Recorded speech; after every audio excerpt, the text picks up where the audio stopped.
Salam. Bizim bugünkü mövzumuz Azərbaycanın fiziki coğrafi mövqeyi, faydalı qazıntıları və geoloji quruluşu olacaq. İlk öncə baxaq Azərbaycan geoloji baxımdan hansı ərazidə yerləşir.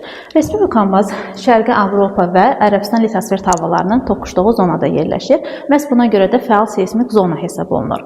Respublikamızdakı obyektlərin, coğrafi obyektlərin hündürlüyü Baltik dənizi səviyyəsindən hesablanır.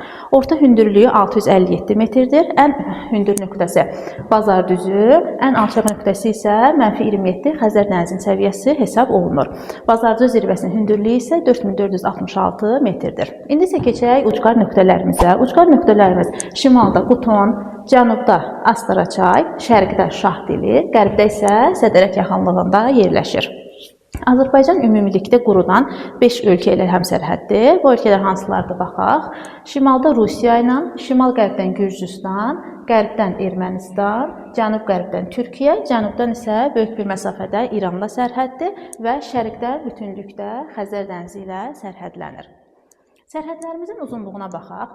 Rusiya ilə sərhədlərimizin uzunluğu 391 kilometrdir. Hansı ərazilərdən keçir? Samur çayı ilə başlayır. Samur çayı, Sudur silsiləsi, Başqafqaz silsiləsi və Quton dağdan keçir.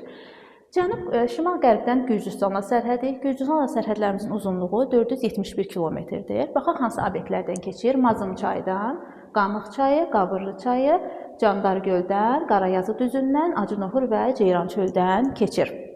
Qərbdən isə çox böyük bir məsafədə, 1007 kilometr məsafədə Ermənistanla sərhədlərimiz var və onu da qeyd edək ki, ən uzun sərhədlərimiz məhz Ermənistanla olan sərhəddimizdir. Hansı obyektlərdən keçir baxaq? Qazaxdan, Tovuzdan, daha sonra Qarabağ vulkanik yaylası, Murğuz silsiləsi, Şahdağ silsiləsi, Zəngəzur və Dərələyəzdən keçir. Onu da qeyd edək ki, Murov dağ Ermənistanla sərhəddə yerləşmir. Daha sonra ən az sərhədimiz Türkiyə ilə olan sərhəddimizdir. Cəmi 15 kilometr məsafədə yerləşir və Naxçıvanda Sədərək yaxınlığından keçir.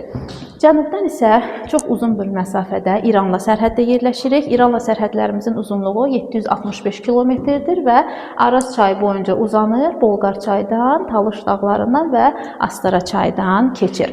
Şərqdən isə bütünlükdə Xəzər dənizi ilə sərhədlənirik. Samur çayının mənsəbindən başlamış Astara çaya qədər uzun bir məsafədə Xəzərlə sərhədimiz yerləşir. Belə. İndi isə Azərbaycan dedik ki, Ərəbistan və Şərqi Avropa havalarının toqquşmasında yerləşir və buna görə də seysmik zona hesab olunur.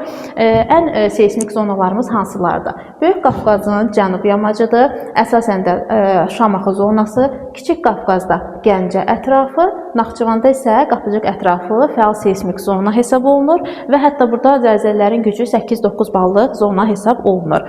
Daha sonra var 7 ballıq zəlzələ zonaları. Bunlar haradır? Küraraz ovalığı, Abşeron, Samur Dəvəçi ovalığı, Lənkəran ovalığı, bunlar 7 ballıq zəlzələ zonalarında yerləşirlər.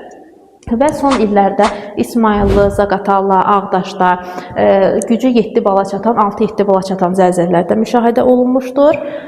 İndi süxurlarımıza baxaq, hansı dövrün süxurları yayılıbdır. Azərbaycanda arxeik və proterozoyon süxurları yayılmayıbdır. Başlayır süxurlarımız alt paleozoy dövründən. Bu da təxminən 400-450 milyon il öncəyə aid olan süxurlardır. Ən qədim süxurlar rast gəlinir Tovuzda, Zəyyəmçayın və Əsrik çayın hövzəsində və Naxçıvanda, deməli Dərələyəzdə və Sədərək qalxmasında rast gəlinir. Daha sonra Mezozoy dövrün süxurları. Mezozoy dövrün süxurları təxminən 200-250 mil öncəyə aiddir və hardadır? Böyük Qafqazda və Kiçik Qafqaz dağlarında yayılıbdır. Demək, Böyük Qafqazda, orta dağlıqda Təbaşir dövrün süxurları, yüksək dağlıqda isə Yura dövrün süxurları yayılıbdır. Amma Kiçik Qafqazda isə inversiya səbəbindən bu proses əksinədir. Orta dağlıqda Yura dövrünün süxurları, yüksək dağlıqda isə Təbaşir dövrünün süxurları yayılıb. Daha sonra Mezozoy dövrünə baxaq. Mezozoy bilirik ki, 3 dənə dövrə bölünür. Trias, Yura və Təbaşir dövrlərinə. Trias dövrünün süxurları yalnız və yalnız Naxçıvandadır, təxminən bu hissələrdə. Yura və Təbaşiri qeyd elədik, Böyük və Kiçik Qafqazda. Daha sonra Paleogen dövrünün süxurları hardadır? Paleogen dövrü bilirik ki, Naxçıvanda, Naxçıvanda və Talış dağlarında rast gəlinib, bir də Abşeron ərazisində rast gəlinib.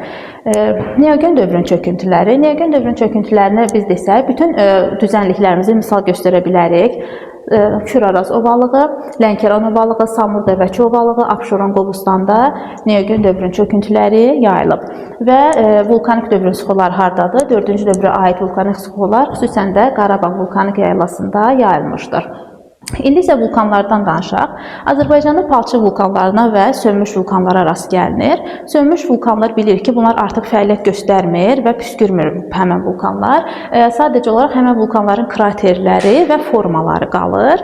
Bunlar hardadır? Demək, bu proses necə baş verir? Yer səthinə çıxan lava soyuyur. Soyuduqdan sonra iri çatlar əmələ gəlir üzərində və iri çınqıllardan ibarət olan daş parçalarına bölünür.